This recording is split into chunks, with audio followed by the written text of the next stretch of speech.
안녕하세요. 박혜선입니다. 코딩예를 깨우는 파이썬 동영상 강좌 18강 알고리즘 복잡도를 시작하겠습니다. 책에서는 11장에 해당되는 내용입니다. 지난 시간에 저희가 파이썬 클래스와 객체지향 프로그래밍에 대해서 알아보았죠. 이번 시간엔 알고리즘의 성능을 평가하는 한 가지 방법인 계산 복잡도에 대해서 알아보도록 하겠습니다. 이번 시간에 계산 복잡도를 배우고 나면 다음 시간에 이제 좀 다양한 알고리즘에 대해서 알아보는 시간을 가질 수 있을 것 같습니다. 네, 계산 복잡도를 판단하는 어떤 알고리즘의 복잡도를 판단하는 방법이 여러 가지 있을 수 있는데요. 예를 들면 컴퓨터의 속도 혹은 인터프리트의 성능 혹은 입력값에 따라 어떤 계산 복잡도를 알고리즘의 수행 성능을 이렇게 평가할 수 있습니다.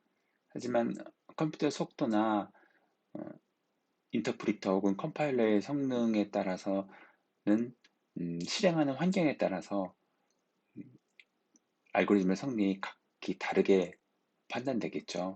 그래서 공정한 평가가 되지 못할 가능성이 높습니다. 그래서 보통 저희가 많이 사용하는 것이 입력값을 기준으로 계산 복잡도, 알고리즘의 성능을 평가하는 방법을 사용합니다. 입력값이 커지면 얼마만큼 시간이 더 걸리는지, 얼마만큼 많은 자원을 사용하는지를 평가하는 거죠. 대표적으로 공간 복잡도와 시간 복잡도를 사용하는데요. 입력값이 커짐에 따라서 메모리나 디스크를 얼마나 많이 사용하는지를 평가하는 것이 공간 복잡도입니다. 하지만 이런 공간 복잡도는 겉으로 드러나지 않기 때문에 평가하기가 좀 까다롭죠. 그리고 대부분의 경우 공간보다는 얼마만큼 오래 실행되느냐가 중요한 관심사항이기 때문에 입력값의 크기에 따라 얼마만큼 오랜 시간이 걸리는지 평가하는 시간 복잡도를 많이 사용합니다. 이런 시간 복잡도를 저희가 빅O라는 영문자 알파벳을 사용해서 영문자 O, 대문자 O를 사용해서 표현하는데요. 그래서 빅O 표기법이라고 부르기도 합니다. 책에서는 빅O와 다른 이제 세타를 사용한 어, 점근적 표기법의 차이에 대해서 두 표기법의 차이에 대해서 자세하게 설명을 하고 있는데요. 제가 강의에서는 또 대부분의 경우에는 그냥 비고 표기법 하나만 저희가 널리 관용적으로 사용되기 때문에 비고 표기법으로 그냥 말씀을 이 슬라이드에서 드리도록 하겠습니다. 자세한 내용은 책을 참고해 주시면 좋을 것 같습니다. 네, 비고 표기법에서 저희가 어떤 입력값에 대해서 입력값의 크기에 비례해서 수행 시간이 걸리는 것을 평가할 때 가장 큰 고착만 유지하고 나머지는 버립니다. 예를 들어서 이 아래에 n이 지금 입력값의 크기라고 저희가 가정을 해보죠. 이 입력값의 크기에 따라서 실행되는 시간이 2n 제곱 더하기 n 더하기 100이라는 실행 시간이 걸립니다. 그래서 이런 경우에는 입력 크기에 비례하는 이 n이나 혹은 상수항 이 100보다는 n제곱에 크게 영향을 받겠죠. n이 커지면 커질수록 n제곱, 즉 고차항의 크게 좌지우지되고 나머지 1차항이나 상수항은 큰 영향을 미치지 못합니다. 그래서 저희가 중요한 이 알고리즘의 정확한 실행 시간을 측정하는 것이 아니라 이 알고리즘 얼마만큼의 성능을 내는지 평가하는 것이 주요 관심사이기 때문에 이럴 때는 1차항과 상수항을 버리고 가장 큰 고차항만 비곱표기법으로 나타냅니다. 그리고 또 저희가 앞에 곱하기 2n제곱이 있는데요. 제곱으로 지금 입력값의 크기에 따라 제곱으로 늘어나는데 두 배가 이 상수 2를 곱해서 두 배가 되는지 세 배가 되는지는 사실 큰 관심사가 아니고 중요한 것은 입력 크기의 제곱으로 늘어난다는 것이 주요한 관심사이기 때문에 역시 곱셈 상수는 무시합니다. 그래서 어떤 입력값의 크기에 따라서 알고리즘의 수행 속도가 이런 이차항으로 표현된다면 가장 큰 고차항만 이렇게 상수항을 버리고 상수함과 곱셈 상수를 버리고 네, n제곱으로 이렇게 표기합니다.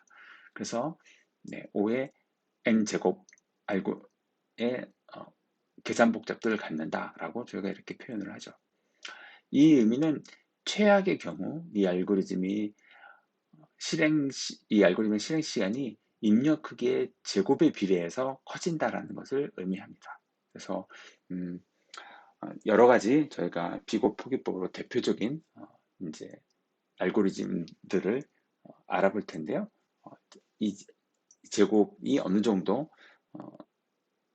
그 알고리즘의 수행 성능, 여러 가지 알고리즘 중에서 어느 정도의 성능을 내는 것인지 한번 저희가 하나씩 알아보면서 가늠해 보도록 하겠습니다. 네, 가장 좋은 것은 상수 복잡도입니다. 여기서 지금 입력 크기 n에 비례해서 쓰지 않고 그냥 상수 1이라고 썼죠. 이 말은 n이 아무리 커져도, 입력 크기가 아무리 커져도 실행되는 속도는 항상 같다는 의미입니다. 가장 좋은 최상의 알고리즘이죠. 이런 경우가 대부분 이런 알고리즘 대표적인 게 이제 파이썬 리스트 길이를 계산하는 것. 저희가 리스트가 아무리 많아도 리스트 길이는 미리 계산되어서 가지고 있기 때문에 바로 리스트의 길이를 저희가 반환해서 얻을 수 있습니다. len 함수를 사용해서 저희가 이렇게 파이썬 리스트의 길이를 얻을 수 있죠. 그래서 리스트가 안에 원소가 10개든 100개든 항상 상수 시간에 그 길이를 계산해서 얻을 수 있습니다. 그 다음에 부동점 숫자를 곱하는 것도 마찬가지입니다. 이거는 저희가 실수값이 뭐 1000이든 혹은 1억이든 어떤 값의 크기에 따라 두 실수를 곱하는 시간이 더 걸리거나 그러진 않죠. 네. 그렇기 때문에 입력 크기에 따라서 항상 같은 수행 속도를 가진다고 말할 수 있습니다. 이런 알고리즘이 최상의 알고리즘이고요. 이런 알고리즘을 구현한다면 아주 굉장히 좋은 그 성능을 낼 수 있는 그런 프로그램이라고 말할 수 있을 것 같습니다. 그 다음에 로그 복잡도가 있습니다. 로그 복잡도는 입력 크기의 로그에 비례해서 커지는 계산 복잡도를 말하고요. 로그에 비례해서 커진다면 아주 좋은 알고리즘이라고 저희가 말할 수 있습니다. 대표적인 게 이진 검색인데요. 저희가 이진 검색에서는 검색하는 전체 영역을 절반씩 줄여가면서 원하는 결과를 찾아내기 때문에 절반씩 줄여가기 때문에 로그 복잡도를 가지고 있습니다. 특히 저희가 로그 복잡도를 표현할 때 이렇게 로그 n 이렇게 표현을 하는데요. 여기서 이 로그의 밑이 2인지 10인지 뭐 혹은 오일러 수인 2인지 그런 것들은 큰 의미가 없습니다. 왜냐하면 밑에 간단하게 저희가 로그의 원리를 사용해서 이렇게 좀 풀어보면은 이 밑이 2인 것은 밑이 10으로 바꿨을 때 앞에 곱셈 상수로 이렇게 나타나거든요. 근데 앞서 저희가 말씀드렸지만 로그 복잡도에서 어떤 상수 곱셈 계수는 뭐 큰 의미가 없기 때문에 무시할 수 있습니다. 그래서 로그의 밑이 2인지 10인지 혹은 뭐 자연상수인지 이런 거는 큰 의미가 없습니다. 어쨌든 로그에 비례해서 계산 복잡도가 계산량이 늘어난다라고 이렇게 했을 경우 굉장히 괜찮은 알고리즘이라고 말할 수 있습니다. 네, 그 밑에 보면 간단한 함수가 책에 예로 나와 있는데요. 보면 입력값 i, 이 정수의 크를 하나씩 한 자리씩 저희가 목 계산으로 뽑아내서 문자열로 바꾸는 그런 함수입니다. 그래서 정수값 i에 비례해서 로그에 비례해서 계산 복잡도가 커지는 것을 볼 수 있습니다. 즉 만약에 이 정수가 10의 5승에 해당되는 5승 크기에 해당되는 정수라면 뭐 5번 정도만 수행되겠죠. 5번 while문이 반복될 거고요. 10의 7승이라면 7번 반복되겠죠. 그래서 정수값 i의 로그에 비례해서 계산 복잡도가 늘어난다고, 계산량이 늘어난다고 이렇게 말할 수 있을 것 같습니다. 네, 그 다음에 선형 복잡도입니다. 선형 복잡도는 입력값 n에 비례해서 커지는 겁니다. 그래서 n이 커지면 그만큼 따라서 커지는 거고요. 이 정도만 해도 네, 좋은 알고리즘입니다. 대표적인 게 저희가 어떤 시퀀스를 처리한 것들이 되겠죠. 그래서 음, 리스트에 있는 어떤 원소를 하나씩 꺼내서 뭔가 포문에서 꺼내서 그 원소들을 대상으로 뭔가 처리를 한다면 대부분 이런 선형 복잡도를 가지게 되는데요. 이 정도만 해도 굉장히 네, 쓸만한 좋은 알고리즘입니다. 밑에 책에 나와 있는 예제가 하나 있는데요. 네, 음, S가 어떤 숫자로 된 문자이라고 가정을 하고요. S에 있는 숫자의 합을 반환합니다. 그래서 가령 뭐 1, 2, 3, 4, 5라는 숫자가 들어있는 문자열이죠. 그래서 1, 2, 3, 4, 5를 하나씩 꺼내서 어, 그걸 숫자로 바꾼 다음에 네, 더하는 그런 포문을 가지고 있습니다. 그래서 문자열에 있는 원소를 하나씩 꺼내서 쓰기 때문에 네, 문자열이 길어지면 길어질수록 이 포문의 반복도 따라서 늘어나겠죠. 그래서 선형적으로 늘어나기 때문에 선형 복잡도를 가진다고 말할 수 있습니다. 네, 그 다음에 로그 선형 복잡도인데요. 이 정도만 해도 괜찮은 알고리즘입니다.